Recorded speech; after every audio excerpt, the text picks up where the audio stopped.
আসসালামু আলাইকুম। এটিএন বাংলা সংবাদে সবাইকে স্বাগত জানাচ্ছি মার্জিয়া মীরা। শুরুতেই বিআরবি কেবল সংবাদ শিরোনাম। আজকের মধ্যেই সব জেলায় ডিসি প্রত্যাহার, নতুন নিয়োগের সুপারিশ দেবেন বিগত সরকারের আমলে বঞ্চিত কর্মকর্তারা।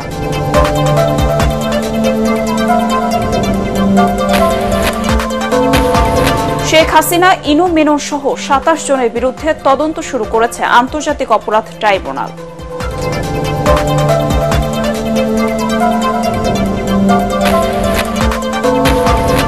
ধর্মীয় পরিচয়ের কারণে দেশে যাতে কেউ নিরাপত্তাহীনতায় না ভোগে তা নিশ্চিতের আহ্বান তারেক রহমানের।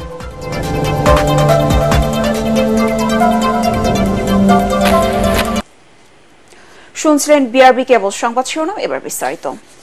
সব জেলা প্রশাসককে আজকের মধ্যেই প্রত্যাহারের সিদ্ধান্ত নিয়েছে অন্তর্বর্তীকালীন সরকার। এরপর নতুন করে ডিসি নিয়োগ দেয়া হবে। রাতে মন্ত্রিপরিষদ সচিব মাহবুব হোসেনের সাথে কয়েকজন সিনিয়র সচিবের বৈঠকের পর এই সিদ্ধান্ত নেওয়া হয়। নতুন ডিসি নিয়োগে বিগত সরকারের আমলে বঞ্চিত ৫ কর্মকর্তাদের সহায়তা নেওয়া হচ্ছে বলে জানা গেছে। ৫ আগস্ট আওয়ামী লীগ সরকারের পতনের পর ছাত্র জনতার বিক্ষোভের মুখে দায়িত্ব পালনে অনেক ডিসি অনীহার কথা জানিয়েছিলেন। তারা মাঠ প্রশাসন থেকে ফেরত নেওয়ার জন্য ইতিমধ্যে ঊর্ধ্বতন কর্মকর্তাদের সাথে কথাও বলেছেন।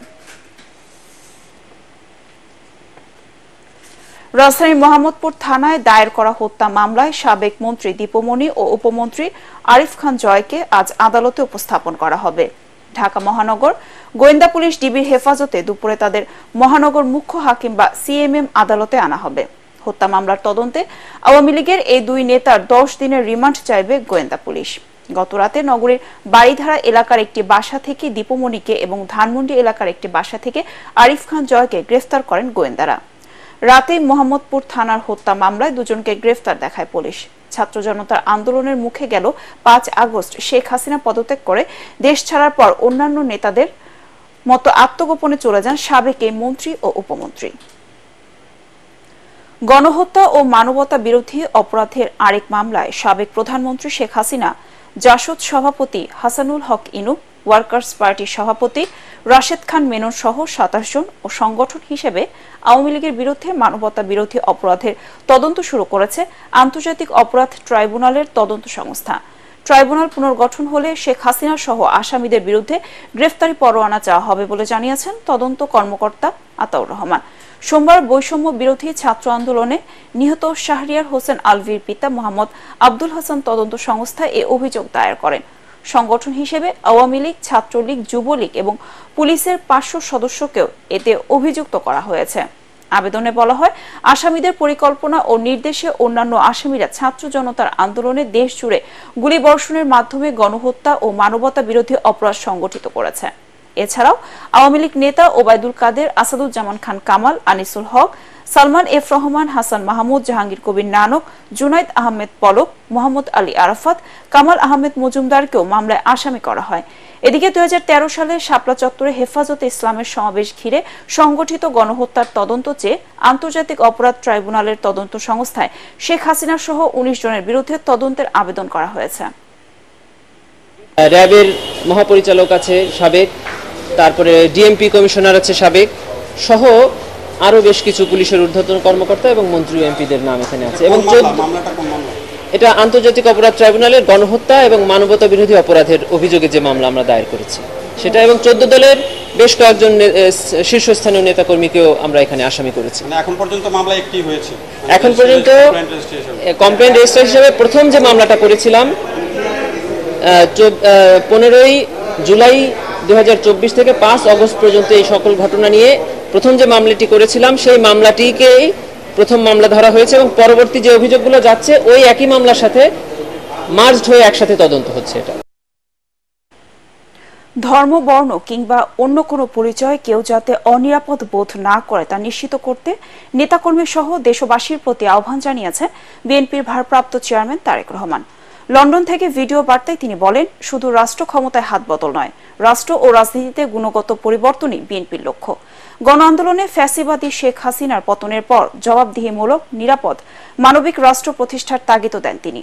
মইনুল হাসানের রিপোর্ট। গণহত্যাকারী হাসিনার পলায়নের মধ্যে দিয়ে ভিডিও বার্তায় ছাত্র জনতার গণ অভ্যুত্থানে প্রাণ বিলিয়ে দেয়া আবু সাইদ, মুগ্ধ, শিশু, রিয়া গোপ সহ শহীদদের শ্রদ্ধা ও আহতদের প্রতি সমবেদনা জানান বিএনপির ভারপ্রাপ্ত চেয়ারম্যান তারেক রহমান।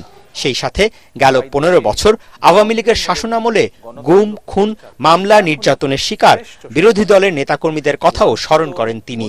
বিদেশে পালিয়ে যাওয়া গণহত্যাকারী শেখ হাসিনা সরকারের দোসরদের বিচারের আওতায় আনার দাবিও জানান তারেক রহমান। গণ অভ্যুত্থানে চেতনা ও লক্ষ্য সুসংহত করতে হলে বিতাড়িত গণবিরোধী শক্তিকে আইনের মুখোমুখি করার পাশাপাশি জনগণের রাজনৈতিক এবং অর্থনৈতিক ক্ষমতায়ন অত্যন্ত জরুরি। ক্ষমতার পরিবর্তন মানেই আমার কাছে শুধু রাষ্ট্র ক্ষমতার হাতবোতল নয়, ক্ষমতার পরিবর্তন মানে রাষ্ট্র এবং রাজনীতির গুণগত পরিবর্তন।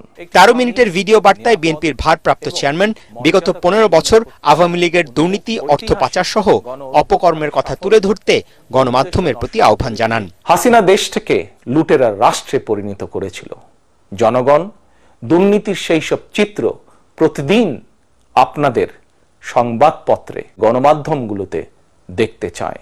তারেক রহমান আইন নিজেদের হাতে তুলে না নেয়ার আহ্বান জানিয়ে বলেন, ধর্ম, বর্ণ কিংবা অন্য কোনো পরিচয়কে কেন্দ্র করে কোনোভাবেই দুর্বলের উপর অত্যাচার নির্যাতন করা যাবে না। ধর্ম, বর্ণ পরিচয়ের কারণে কেউ যাতে অনিরাপদ বোধ না করেন সেটি আপনাকে, আপনাদেরকে নিশ্চিত করতে হবে। কেউ দখলদারিত্বে লিপ্ত হবেন না, দখলদারিত্বে সহায়তা করবেন না, কেউ দয়া করে দুর্বলের উপর আঘাত হানবেন না। প্রয়োজনীয় সংস্কার শেষে অন্তর্বর্তী সরকার জাতীয় নির্বাচন আয়োজন করবে আশা প্রকাশ করে তারেক রহমান জনগণের সমর্থন আদায়ে নেতাকর্মীদের এখন থেকেই জনসম্পৃক্ত কর্মকাণ্ডের মাধ্যমে মানুষের পাশে থাকার নির্দেশ দেন।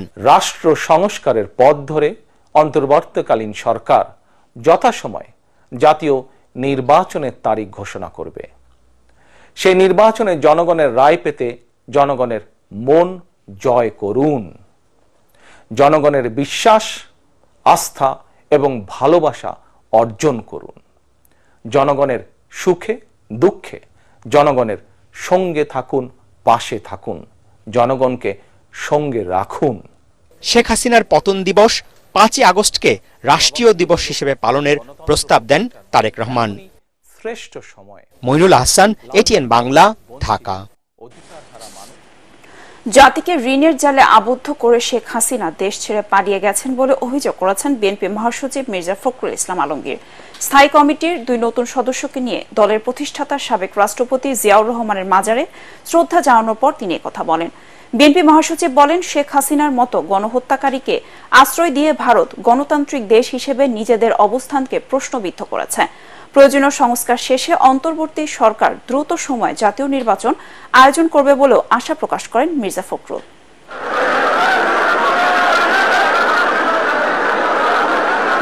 তার শাসনামলে এই জাতিকে সে 18 লাখ কোটি টাকা ঋণে আবদ্ধ করে গেছে। পাচার হয়ে গেছে প্রায় $100 বিলিয়ন। সেই জাতিকে দুঃশাসন এবং সমস্ত কিছু ইনস্টিটিউশন প্রতিষ্ঠানগুলোকে ভেঙে দিয়েছে। সেই ব্যক্তিকে আজকে এইভাবে ভারতে আশ্রয় দিয়ে ভারত তার যে কমিটমেন্ট টুয়ার্ডস ডেমোক্রেসি, এটা ভারত রক্ষা করেছে বলে মনে হয় না। আমাদের তাই আহ্বান থাকবে ভারতের কাছে যে আপনারা তাকে আইনানুগভাবে আইনের কাছে বাংলাদেশের সরকারের কাছে তুলে দেন।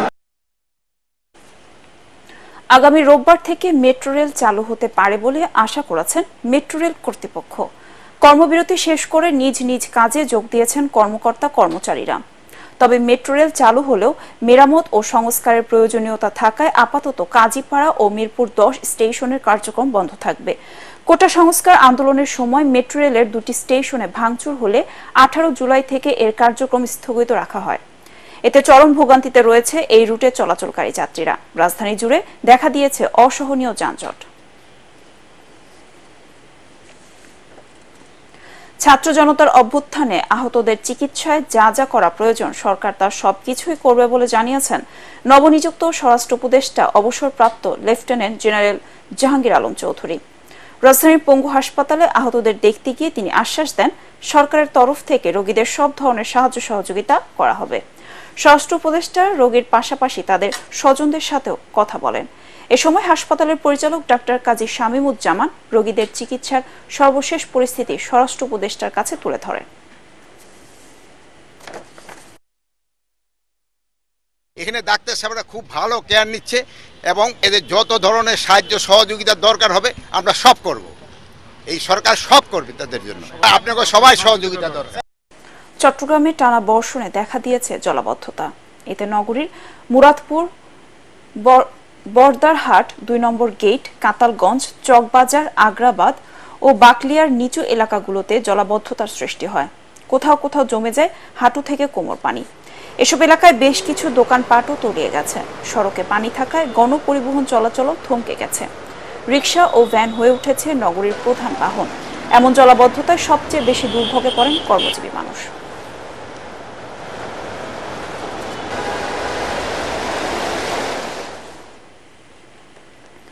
মাঙ্কিপক্সের ঝুঁকি এড়াতে মোংলা বন্দরে বিশেষ সতর্কতা জারি করেছে বন্দর কর্তৃপক্ষ। গঠন করা হয়েছে ৬ সদস্যের মেডিকেল টিম। সেই সাথে বন্দরে আসা বিদেশি নাবিকদের জাহাজ থেকে নামার বিষয়েও নিষেধাজ্ঞা দেওয়া হয়েছে। মংলা বন্দর কর্তৃপক্ষের chairman rear admiral Shahin Rahman জানান, নৌ পরিবহন মন্ত্রণালয় ও স্বাস্থ্য মন্ত্রণালয়ের অধীনে পোর্ট হেলথকে চিঠি দেওয়া হয়েছে। চিঠিতে মংলা বন্দরে আসা জাহাজের নাবিকদের মাধ্যমে দেশের অভ্যন্তরে এই রোগ যাতে ছড়াতে না পারে সেজন্য প্রয়োজনীয় ব্যবস্থা ও আইসোলেশনের ব্যবস্থা নেওয়ার কথা বলা হয়েছে। এদিকে বেনাপোল স্থলবন্দরেও ভারত ফেরত সব যাত্রীকে পরীক্ষা করা হচ্ছে। বেনাপোল ইমিগ্রেশন স্বাস্থ্যসেবা বিভাগের পরিচালক ডাক্তার মরিয়ম বেগম জানান, এখন পর্যন্ত কারো শরীরে এ ভাইরাস পাওয়া যায়নি। সব যাত্রীকে মাস্ক ব্যবহারের নির্দেশ দেওয়া হয়েছে। নানা অনিয়ম আর দুর্নীতির অভিযোগে সিরাজগঞ্জের ঘোনা কুচিয়ামারা ডিগ্রি কলেজের অধ্যক্ষের পদত্যাগ ও বিচারের দাবিতে বিক্ষোভে ফুঁসে উঠেছে শিক্ষার্থী ও অভিভাবকরা। ইতিমধ্যে কলেজের গেটে এবং অধ্যক্ষের রুমে তালা দিয়েছে বৈষম্য বিরোধী ছাত্র জনতা। সিরাজগঞ্জ প্রতিনিধি ফেরদৌস হাসানের পাঠানো তথ্যচিত্রে ডেস্ক রিপোর্ট। শুরু থেকে কলেজের শিক্ষার পরিবেশ, ফলাফল ও ব্যবস্থাপনা নিয়ে সন্তুষ্ট ছিলেন শিক্ষার্থী ও অভিভাবকরা। তবে বর্তমান অধ্যক্ষ আব্দুল খালেক দায়িত্ব নেয়ার পর থেকেই দেখা যায় উল্টা চিত্র। অগণতান্ত্রিক উপায়ে ব্যবস্থাপনা কমিটি গঠন, নিয়োগ বাণিজ্য, শিক্ষকদের প্রাপ্য অর্থ আত্মসাৎ, প্রবেশপত্র দেওয়ার ক্ষেত্রে পরীক্ষার্থীদের কাছ থেকে অবৈধভাবে টাকা নেওয়া সহ বিভিন্ন অভিযোগ উঠেছে তার বিরুদ্ধে। এসব বিষয়ে শিক্ষার্থী ও অভিভাবকরা একাধিকবার অভিযোগ করলেও ব্যবস্থা নেয়নি সংশ্লিষ্ট কর্তৃপক্ষ। কারণ অধ্যক্ষ আব্দুল খালেক উপজেলা আওয়ামী লীগের প্রচার ও গবেষণা বিষয়ক সম্পাদক, যদিও শেখ হাসিনা সরকারের পতনের পর কলেজে দেখা যায়নি তাকে। তিনি আমাদের পড়াশোনা এবং অন্যান্য কোনো কিছুর মান উন্নয়ন করে নাই। আমাদের যে কমন রুমের অবস্থা, এটা আমরা ভাষায় বলতে পারবো না। লক্ষ লক্ষ টাকার নিয়োগ বাণিজ্য করা হয় এবং অ্যাডমিট কার্ড সহ সকল ক্ষেত্রে দুর্নীতি করা হয়। প্রিন্সিপালের আমলে কখনো কলেজে মিটিংটা কমিটি গঠন করে না। উল্লাপাড়া কিংবা সিরাজগঞ্জ কিংবা ঢাকায় বসে কমিটি গঠন করে। প্রিন্সিপালের স্ত্রী এই কলেজের সিনিয়র শিক্ষকদের তিনি হাতের আঙ্গুলের উপরে রেখে এই কলেজের সকল শিক্ষকদের মান মর্যাদা ধূলিসাৎ করেছেন। আমরা এই অবৈধ শিক্ষক প্রতিনিধিদের জন্য আমরা তীব্র প্রতিবাদ জানাই। এরই মধ্যে দুর্নীতিবাজ অধ্যক্ষের অপসারণ ও পদত্যাগের দাবিতে শিক্ষার্থীদের নিয়ে বিক্ষোভ মিছিল ও সমাবেশ করে বৈষম্য বিরোধী ছাত্র জনতা। এ বিষয়ে অধ্যক্ষের সাথে যোগাযোগের চেষ্টা করা হলেও পাওয়া যায়নি তাকে। অবিলম্বে আব্দুল খালেক পদত্যাগ না করলে বৃহত্তর আন্দোলনের হুঁশিয়ারি দিয়েছেন আন্দোলনকারীরা। Bureau report, ATN Bangla. এবার আল আরফ ইসলামী ব্যাংক অর্থ সংবাদ।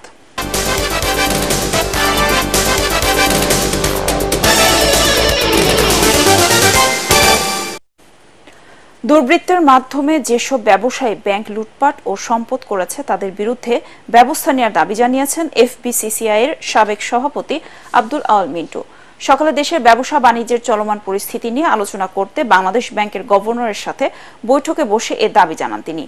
আব্দুল আওয়াল মিন্টু বলেন, ব্যাংক লুটপাটকারীদের বিরুদ্ধে বাংলাদেশ ব্যাংক যে ব্যবস্থা নিবে এফবিসিসিআই সবাই তা সমর্থন করবে। গভর্নর আহসান এইচ মনসুরের সাথে এফবিসিসিআই সভাপতি মাহবুবুল আলম, সাবেক সভাপতি জসিমউদ্দিন সহ ব্যবসায়ীরা এ সময় উপস্থিত ছিলেন। জুডিশিয়াল রিফর্মস কমিশন করে বিচার ব্যবস্থার সংস্কার সহ প্রায় 10টি সুপারিশ করেছেন নারী নেত্রীরা। সকালে প্রধান উপদেষ্টার কার্যালয় হিসেবে ব্যবহৃত রাষ্ট্রীয় অতিথি ভবন যমুনাতে বিভিন্ন পেশাজীবী সংগঠন এবং নারী নেতৃত্বের প্রায় 30 জন প্রতিনিধি প্রধান উপদেষ্টা ডক্টর ইউনূসের সাথে বৈঠক করেন। বৈঠক শেষে উপদেষ্টা সৈয়দা রিজওয়ানা হাসান জানান, বৈষম্য বিরোধী আন্দোলনে আহত ব্যক্তিদের সুচিকিৎসা ত্বরান্বিত করতে একটি ফাউন্ডেশন গঠন করার প্রস্তাব দেওয়া হয়। বৈঠকে নারী অধিকার রক্ষায় একটি উইমেন্স রাইটস কমিশন গঠন, নারী বৈষম্য রোধ ও সম্পত্তিতে নারীর অধিকার প্রাপ্তিতে আন্তর্জাতিক আইন গ্রহণ করা, অধিবাসীদের সাথে কথা বলে পার্বত্য আইনের পাশাপাশি কল্পনা চাকমা, মুনিয়া হত্যাকাণ্ড সহ এ যাবৎকালের খুন গুম হওয়া বিষয়ের নিষ্পত্তি সহ নানা বিষয়ে খোলামেলা আলোচনা হয়। যে গণ অভ্যুত্থানটা হলো, ছাত্র জনতার আন্দোলনটা হলো, এখানে যত মানুষ আহত হয়েছে তাদের চিকিৎসা প্রক্রিয়াটা ত্বরান্বিত করা সরকারের পক্ষ থেকে একটা উদ্যোগ আছে। এটা সিদ্ধান্ত, এটা কার্যকর হচ্ছে যে আমরা একটা ফাউন্ডেশন সৃষ্টির মাধ্যমে সেখানে সকলে যারা সাহায্য করতে আগ্রহী তাদের থেকে অর্থ সাহায্য নিয়ে আমরা এই কাজগুলো করব। চিকিৎসা, পুনর্বাসন সবকিছুর কাজই করা হবে। যেহেতু ফাউন্ডেশনটা করতে একটু সময় লাগছে, এখানে একটা দাবি উঠেছে যে ইন্টারিম একটা কিছু, অন্তর্বর্তীকালীন একটা কিছু ব্যবস্থা করে ফেলা হোক, যাতে অনেকে যারা চিকিৎসার টাকার প্রয়োজন আছে তারা তাড়াতাড়ি করে টাকাটা পেতে পারে। এবার পার্টেক্স খেলার খবর।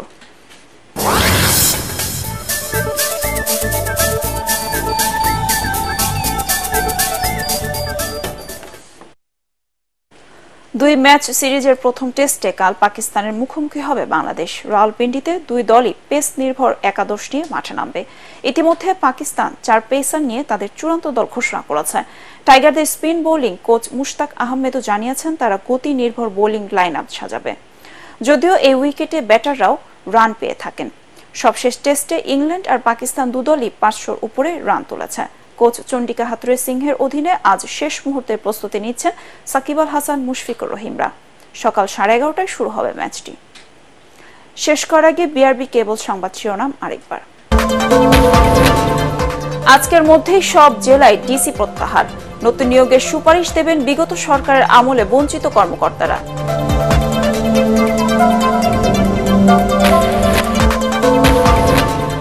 শেখ হাসিনা, ইনু মেনন সহ 27 জনের বিরুদ্ধে তদন্ত শুরু করেছে আন্তর্জাতিক অপরাধ ট্রাইব্যুনাল।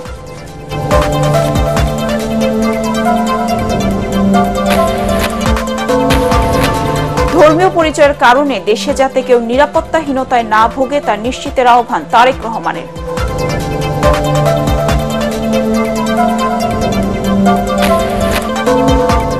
দুর্বৃত্তরা যেন দেশের সাম্প্রদায়িক সম্প্রীতি বিনষ্ট বা রাষ্ট্রীয় সম্পদ ধ্বংস করতে না পারে তা আমাদেরকে নিশ্চিত করতে হবে। দেশ আমাদের, দেশের সম্পদ আমাদের। নিজে সতর্ক থাকুন, অন্যকে সচেতন করুন। দর্শক, পরবর্তী সংবাদ দেখার আমন্ত্রণ জানিয়ে এখনকার মতো শেষ করছি। এটিএন বাংলা সংবাদ ইউটিউবে দেখতে ব্রাউজ করুন youtube/ATN Bangla News। ধন্যবাদ।